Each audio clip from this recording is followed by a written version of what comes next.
Bismillahirrahmanirrahim. Assalamualaikum warahmatullahi wabarakatuh. Kami dari kelompok 9 akan menyampaikan materi tentang kekuasaan, kewenangan, tanggung jawab, dan delegasi. Pemateri pertama adalah saya sendiri, Hendrayani, dan pemateri kedua adalah Salni Marcelina.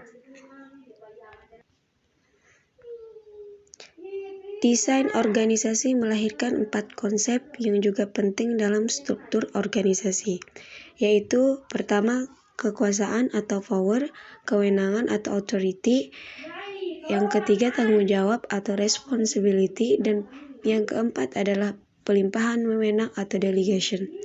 Setiap bagian dalam suatu organisasi memiliki kekuasaan, kewenangan, serta tanggung jawab.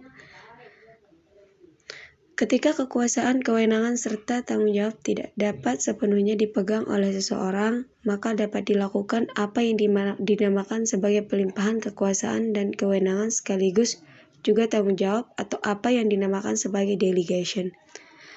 Nah, yang pertama yang akan saya jelaskan adalah kekuasaan. Kekuasaan atau power berarti suatu kemampuan untuk mempengaruhi orang atau merubah orang atau situasi. Jika perubahan tersebut ke arah yang baik, tentu power tersebut memberikan konotasi yang positif bahkan sangat diperlukan. Kekuasaan sesungguhnya merupakan konsekuensi logis yang muncul dari setiap organisasi yang di dalamnya terdapat pemimpin dan bawahan atau manajemen puncak dan manajemen tingkat bawah. Karena organisasi merupakan kumpulan orang dalam pencapaian tujuan, maka organisasi ditunjuk untuk mengubah situasi melalui orang-orang agar perubahan terjadi untuk diperlukan kekuasaan. Faktor-faktor yang mendasari adanya kekuasaan yaitu yang pertama adalah reward power. Reward power atau kekuasaan untuk memberikan penghargaan adalah kekuasaan yang muncul sebagai akibat dari seseorang yang posisinya memungkinkan dirinya untuk memberikan penghargaan terhadap orang-orang yang berada di bawahnya. Dan yang kedua adalah coercive power atau kekuasaan untuk memberikan hukuman. Adalah kebalikan dari sisi negatif dari reward power. Kekuasaan ini merupakan kekuasaan seseorang untuk memberikan hukuman atas kinerja yang buruk yang ditunjukkan oleh tenaga kerja dalam sebuah organisasi. Setiap pemimpin pada dasarnya memiliki reward sekaligus coercive power tersebut. Yang ketiga adalah legitimate power. Kekuasaan yang sah adalah kekuasaan yang muncul sebagai akibat dari suatu legitimasi tertentu. Misalnya, seorang yang diangkat menjadi pemimpin secara otomatis dia memiliki semacam kekuasaan yang sah atau legitimasi. Dan yang keempat adalah expert power atau kekuasaan yang berdasarkan keahlian atau kepakaran. Adalah kekuasaan yang muncul sebagai akibat dari kepakaran atau keahlian yang dimiliki oleh seseorang. Yang kelima adalah river power. Adalah kekuasaan yang muncul akibat adanya karakteristik yang diharapkan oleh seseorang atau sekelompok orang terhadap seseorang yang memiliki pengaruh terhadap seseorang atau sekelompok orang tersebut. Materi yang kedua adalah kewenangan. Kewenangan atau authority pada dasarnya merupakan bentuk lain dari kekuasaan yang seringkali dipergunakan dalam sebuah organisasi. Kewenangan merupakan kekuasaan formal atau terlegitimasi dalam sebuah organisasi. Seseorang yang ditunjuk atau dipilih untuk memimpin suatu organisasi, bagian atau departemen memiliki kewenangan atau kekuasaan yang terlegitimasi. Seseorang yang ditunjuk untuk menjadi manajer personalia dengan sendirinya terlegitimasi untuk memiliki kewenangan dalam mengatur berbagai hal yang terkait dengan sumber daya manusia atau orang-orang yang terdapat di dalam organisasi tersebut. Terdapat 2 pandangan mengenai kewenangan formal, yaitu pandangan klasik dan yang kedua adalah pandangan berdasarkan penerimaan. Pandangan klasik adalah pandangan yang mengenai kewenangan formal menerangkan bahwa kewenangan pada dasarnya terlahir sebagai akibat adanya kewenangan yang lebih tinggi dari kewenangan yang diberikan.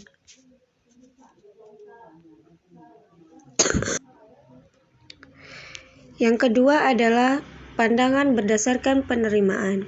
Pandangan yang berdasarkan penerimaan memandang bahwa kewenangan formal akan cenderung dijalankan atau diterima oleh bawahan tergantung dari beberapa persyaratan. Antara lain, yang pertama adalah bawahan dapat memahami apa yang diinginkan atau dikomunikasikan oleh pemimpin atau atasan. Yang kedua adalah pada saat bawahan memutuskan untuk menjalankan apa yang diperintahkan oleh atasannya, dia yakin tidak bertentangan dengan rencana pencapaian tujuan organisasi tersebut. Yang ketiga adalah bawahan yakin apa yang diperintahkan konsisten mendukung nilai, misi maupun motif pribadi atau kelompok. Bawahan mampu secara mental maupun fisik menjalankan apa yang diperintahkan. Selanjutnya, tanggung jawab dan delegasi akan disampaikan oleh Serni Marcelina, pemateri kedua.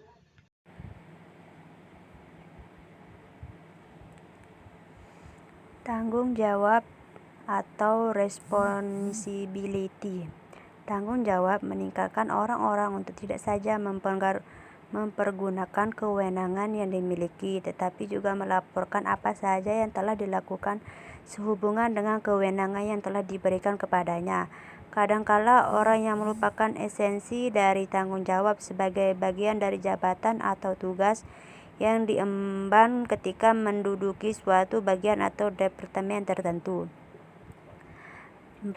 Pelimpahan wewenang dan tanggung jawab atau delegation.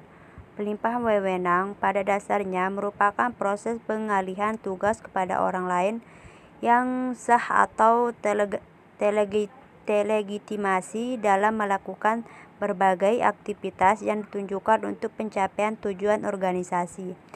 Organisasi yang jika tidak dilimpahkan akan menghambat proses pencapaian tujuan tersebut. Manfaat pelimpahan wewenang.